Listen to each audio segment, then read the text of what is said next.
নমস্কার বন্ধুরা, আমি রাজীব দত্ত ব্লগে আপনাদের স্বাগত। আর রাজীব দত্ত ব্লগ মানে হচ্ছে অন্যায়ের বিরুদ্ধে প্রতিবাদ, অন্যায়ের বিরুদ্ধে লড়াই।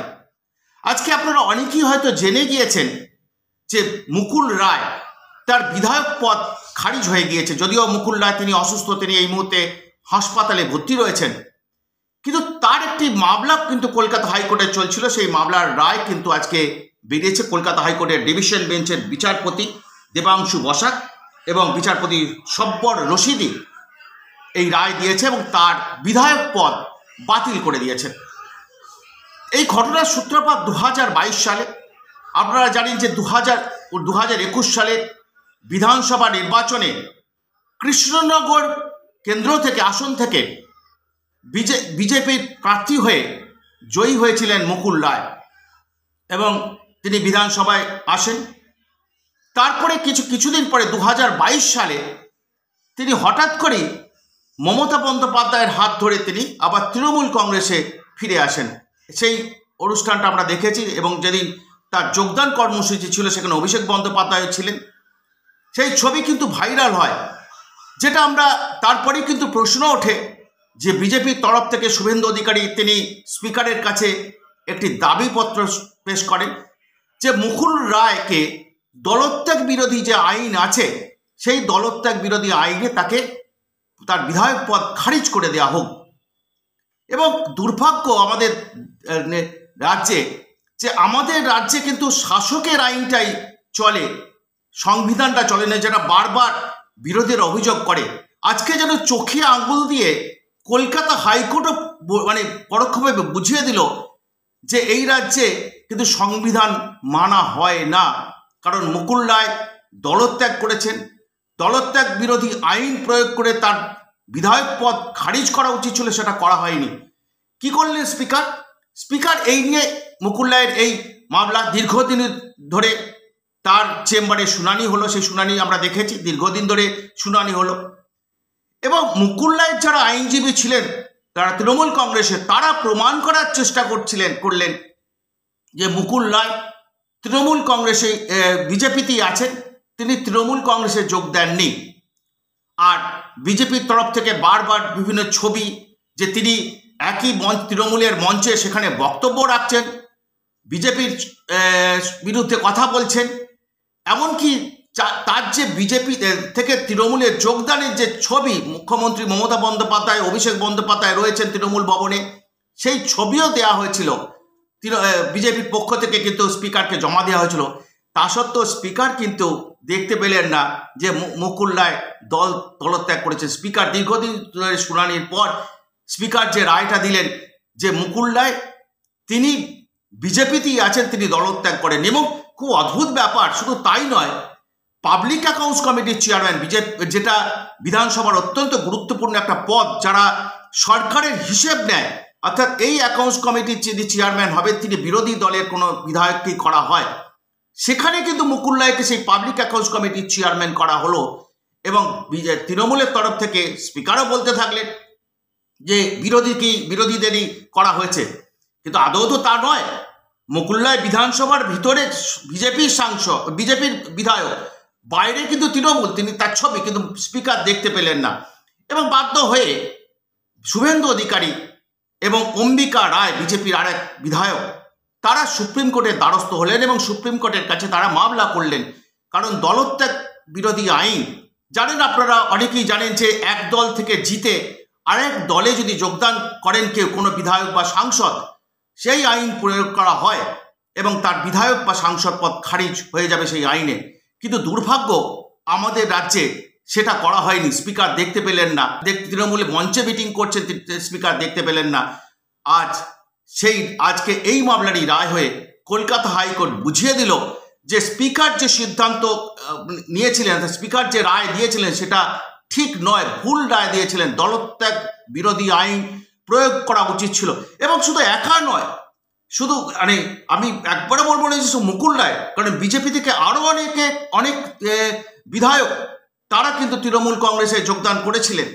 তার মধ্যে কৃষ্ণ কল্যাণী আছেন, যিনি রায়গঞ্জের বিধায়ক, তাকেও আমরা দেখেছি। তিনিও বিজেপির আসনে রায়গঞ্জ বিধানসভা থেকে জিতে তিনি আবার তৃণমূলে চলে আসেন। তারপরে গত 2024 লোকসভা নির্বাচনের সময় সেই বিধায়ক পদে পদত্যাগ করে তিনি লোকসভা নির্বাচনে লড়াই করেন, তৃণমূলের প্রার্থী হয়ে হেরে যান। পুনরায় বিধায়ক পদের উপনির্বাচনে তিনি আবার জয়ী হন। অর্থাৎ এই যে একটা ট্রেন্ড এই রাজ্যে চলছে, যে আইন না মানা, অর্থাৎ তো যেখানে মানে যেখানে তৃণমূল দল যেটা বলবেন, মুখ্যমন্ত্রী মমতা বন্দ্যোপাধ্যায় যেটা বলবেন সেটাই আইন, এই রাজ্যে কিন্তু এই প্রবণতা চলছে। আজকে কলকাতা হাইকোর্ট বুঝিয়ে দেয় এটা চলবে না। যে কাজ এখানে করা হয়েছে সেটা বিধানসভা কার্যপ্রণালী মেনে করা হয়নি, এটা কিন্তু আজকে পরিষ্কার করে দিল কলকাতা হাইকোর্টের ডিভিশন বেঞ্চ। এবং যে এক অদ্ভুত একটা দেখুন, যে বিধানসভা, সেই বিধানসভা কি, বিধানসভা, লোকসভা, রাজ্যসভা, এগুলো হচ্ছে একটা গুরুত্বপূর্ণ জায়গা। আইন তৈরি হয়, দেশ কিভাবে শাসন হবে, দেশ কিভাবে চলবে, সেই আইন তৈরির জায়গা। অর্থাৎ এইরকম একটা গর্বের জায়গা, দেশের যেখানে আইন তৈরি হয়, যারা আইন তৈরি করেন, যেখানে আইন তৈরি হয় সেখানেই কিন্তু আইন মানা হচ্ছে না। অর্থাৎ পশ্চিমবঙ্গ বিধানসভায় সেই আইন মানা হলো না। যে চোখে আঙুল দিয়ে আজকে কলকাতা হাইকোর্ট দেখিয়ে দিল যে বিধানসভা যে কাজ করেছে সেটা সংবিধান বিরোধী কাজ, এটা উচিত হয়নি। কারণ অত্যন্ত একটা দুর্ভাগ্যজনক ঘটনা যে তাকে তো ধরুন একটা মানুষ, তিনি একটা দল ত্যাগ করে গেলেন, একটা আইন আছে, খুব পরিষ্কার করে বলা আছে। বিভিন্ন রাজ্যের ক্ষেত্রে এটা হয়েছে, আমরা দেখেছি যে অন্যান্য রাজ্যের ক্ষেত্রেও হয়েছে। সেখানে যখন প্রচুর বিধায়ক, সাংসদ, তারা লোকসভাতেও হয়েছে, বিধায়ক এই আপনার বিভিন্ন রাজ্যের বিধানসভাতেও হয়েছে, সেখানে কিন্তু দলত্যাগ করলে তাদের বিরুদ্ধে দলত্যাগ আইনে ব্যবস্থা নেওয়া হয়েছে। কিন্তু আমাদের রাজ্যে শাসক দলে যদি বিরোধী দল থেকে শাসক দলে কোনো বিধায়ক যোগদান করেন, অর্থাৎ এখানে শাসক বলতে, এখানে বিরোধী বলতে বিজেপি তো আর কোনো দল তো নেই, সেক্ষেত্রে এই ব্যবস্থাটা, এই আইনটা, দলত্যাগ আইনটা প্রয়োগ করা হয় না। এটাই খুব দুর্ভাগ্যের। অথচ এই মমতা বন্দ্যোপাধ্যায় মঞ্চে দাঁড়িয়ে গলা উঁচু করে বলেন সংবিধান মেনে চলেন, আইন মেনে চলেন। এটা কি সংবিধান মেনে চলার দৃষ্টান্ত? আজকে কলকাতা হাইকোর্ট কি বলল? কলকাতা হাইকোর্ট বুঝিয়ে দিল যে আপনারা যে কাজ করেছেন সেটা আইন মেনে করেননি। আজকে প্রমাণ হয়ে যাচ্ছে। অর্থাৎ এই রাজ্যের সরকার, তারা যেটা মনে করে, এই রাজ্যের সরকার বলবো না, মাননীয় মুখ্যমন্ত্রী তিনি যেটা মনে করেন, তিনি যেটা ভাবেন সেটাই আইন আমাদের রাজ্যে। আর স্পিকার সেটাই করেছেন, যার ফলে স্পিকার দেখতে পেলেন না। স্পিকারকে এত প্রমাণ দেওয়া সত্ত্বেও বিরোধী দলের তরফ থেকে, বিজেপির তরফ থেকে আমরা জানি এই সময় যে বিধায়ক মুকুল রায় তিনি তৃণমূল কংগ্রেসে যোগদান করছেন, তার ছবি পর্যন্ত দেওয়া হয়েছিল, কিন্তু তাতেও তার বিরুদ্ধে তাকে দলত্যাগ আইন প্রয়োগ করা হয়নি।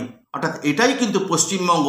আমি শেষ করার আগে শুধু এটাই বলবো যে এটা আজকে কলকাতা হাইকোর্ট এটাই আজকে পরিষ্কার করে দিল, যে দাবি বিরোধীরা বারবার করছে যে পশ্চিমবঙ্গে সংবিধান চলে না, এখানে শাসকের আইন চলে, এবং সেই আইন অনুযায়ী তারা যা মনে করে সেটাই করে।